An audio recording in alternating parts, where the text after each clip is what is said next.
అన్నీ కలిసొచ్చిన చోట, అన్నీ అనుకూలించిన చోట ఎవరైనా రాజకీయం చేస్తారు. దానికి పెద్దగా నాయకత్వ లక్షణాలు అక్కర్లేదు.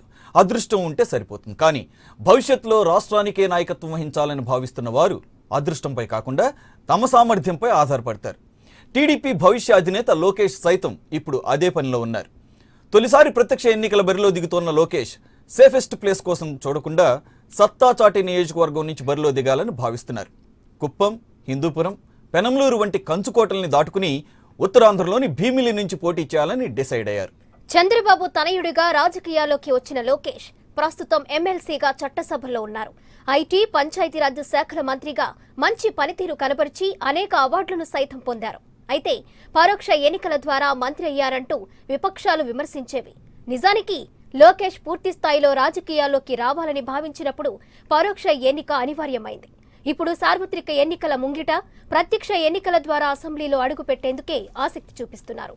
అది కూడా ఏదో సేఫెస్ట్ ప్లేస్ ఎంచుకుని కాకుండా కాస్త తన సత్తాకు పరీక్ష పెట్టే స్థానాన్నే ఎంచుకున్నారు.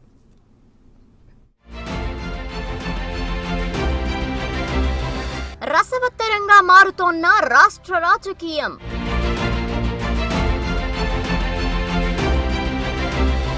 సీమ నుంచి చంద్రబాబు, ఉత్తరాంధ్ర నుంచి చినబాబు.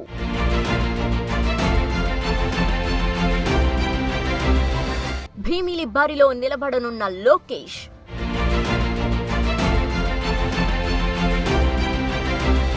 ఏపీలో అసలైన రాజకీయం మొదలైంది. పార్టీల అభ్యర్థులు ఖరారవుతున్న కొద్దీ ఉత్కంఠభరిత రాజకీయం చోటు చేసుకుంటోంది.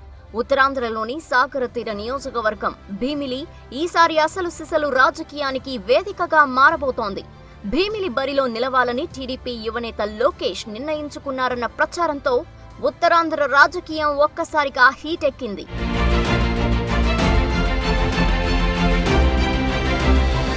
విశాఖ జిల్లా భీమిలి నియోజకవర్గం 2019 ఎన్నికల్లో సెంటర్ ఆఫ్ అట్రాక్షన్ గా నిలవనుంది. త్వరలో జరగనున్న శాసనసభ ఎన్నికల్లో మంత్రి నారా లోకేష్ భీమిలి నుంచి పోటీ చేసే యోచనలో ఉన్నట్లు సమాచారం.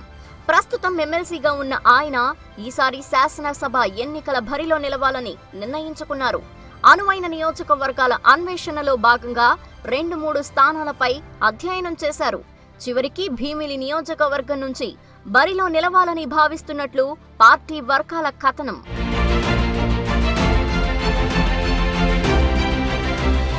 లోకేష్ ఏ నియోజకవర్గం నుంచి పోటీ చేయాలన్న అంశంపై భారీ కసరత్తే జరిగింది.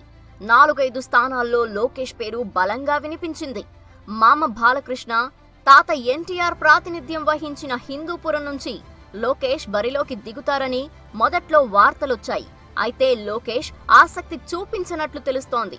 మరోవైపు బాలకృష్ణ కూడా తనకు హిందూపురం అయితేనే సేఫ్ అనే ఆలోచనలో ఉన్నట్టు సమాచారం. ఆ తర్వాత కృష్ణా జిల్లా పెనమలూరు నుంచి బరిలోకి దిగుతారని ప్రచారం జరిగింది. ఎన్టీఆర్ సొంతూరు నిమ్మకూరు పెనమలూరు పరిధిలోకి వస్తుంది. దీంతో అక్కడి నుంచి ఆయన బరిలోకి దిగొచ్చని భావించారు. సిట్టింగ్ ఎమ్మెల్యే బోడే ప్రసాద్ కూడా లోకేష్ కోసం సీటు త్యాగానికి సిద్ధపడ్డారు. అయితే ఇప్పుడు జాబితాలో ఆ పేరు కూడా లేకుండా పోయింది.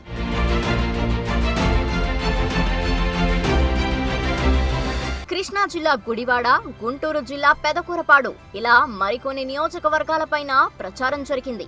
కానీ వాటిపై లోకేష్ పెద్దగా ఆసక్తి చూపలేదు. అన్నింటికీ మించి కుప్పం నుంచి బరిలోకి దిగాలని సాక్షాత్తు ముఖ్యమంత్రి చంద్రబాబే లోకేష్ కు చెప్పారట. కానీ లోకేష్ మాత్రం ఇందుకు ససేమిరా అన్నట్టు సమాచారం. చంద్రబాబును తప్ప కుప్పం ప్రజలు మరొకరిని ఊహించలేరని, ఆ స్థానం తనకొద్దని తిరస్కరించినట్లు తెలుస్తోంది. అంతేకాక పార్టీ అధినేత రాయలసీమ నుంచి పోటీ చేస్తున్న నేపథ్యంలో తాను ఆంధ్ర ప్రాంతం నుంచి పోటీ చేస్తేనే సమంజసంగా ఉంటుందని భావించారట. లోకేష్ ఆసక్తిని గమనించిన చంద్రబాబు కొంతకాలంగా నియోజకవర్గ అన్వేషణలో మునిగిపోయారు. అనేక తర్జన భర్జనల తర్వాత ఉత్తరాంధ్రలోని భీమిలిని ఫైనల్ చేసినట్లు పార్టీ వర్గాల్లో జోరుగా ప్రచారం సాగుతోంది.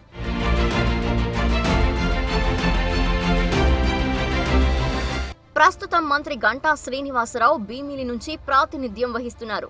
ఈసారి భీమిలి టికెట్ తనకు కావాలంటూ ఎంపీ అవంతి శ్రీనివాస్ గట్టిగా ప్రయత్నించారు. అయితే ఆయనకు హామీ లభించలేదు. దీంతో ఆయన వైసీపీలో చేరిపోయారు. వెంటనే అక్కడే ఆయనకు టికెట్ ఇవ్వబోతున్నట్లు జగన్ సంకేతాలు పంపారు. నియోజకవర్గ ఇన్ఛార్జిగా నియమించారు. గంటా శ్రీనివాస్ కొంతకాలంగా తాను భీమిలి నుంచి పోటీ చేస్తానని చెబుతూ వస్తున్నారు. అయితే లోకేష్ పోటీ చేస్తే తాను తప్పుకుని మరో చోట నుంచి బరిలోకి దిగే అవకాశం ఉంది. గంటా విశాఖ ఉత్తర స్థానాన్ని ఎంపిక చేసుకునే అవకాశాలు ఉన్నాయంటున్నారు. గత ఎన్నికల్లో అక్కడ పొత్తుల్లో భాగంగా బీజేపీకి కేటాయించారు. ఈసారి కొత్త అభ్యర్థిని ఎంపిక చేయక తప్పదు. అందుకే గంటా ఈ స్థానాన్ని ఎంపిక చేసుకున్నారని ప్రచారం జరుగుతోంది.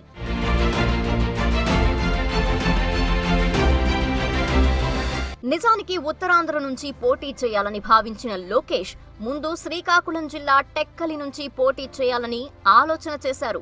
కానీ విశాఖ నగరంలో పార్టీ పట్టు నిలబెట్టుకోవాలంటే తాను విశాఖ నగరం నుంచి పోటీ చేస్తే మంచిదని ఆలోచించారు. పైగా భీమిలి కేంద్రంగా ఐటీ మంత్రిగా తాను చేసిన అభివృద్ధి, చేసుకున్న ఒప్పందాలు తనకు అక్కడ ప్లస్ గా ఉంటాయని అంచనా వేశారు. పైగా గత 4 ఏళ్లలో టీడీపీ హయాంలో భీమిలి నియోజకవర్గ పరిధిలో సుమారు 3,000 కోట్ల వ్యయంతో అభివృద్ధి పనులు జరిగాయి. పలు ఐటీ సంస్థలు ఏర్పాటయ్యాయి. ఈ నేపథ్యంలో భీమిలి తనకు సరైన నియోజకవర్గంగా లోకేష్ భావించి ఇక్కడి నుంచి బరిలో దిగాలని డిసైడ్ అయ్యారట.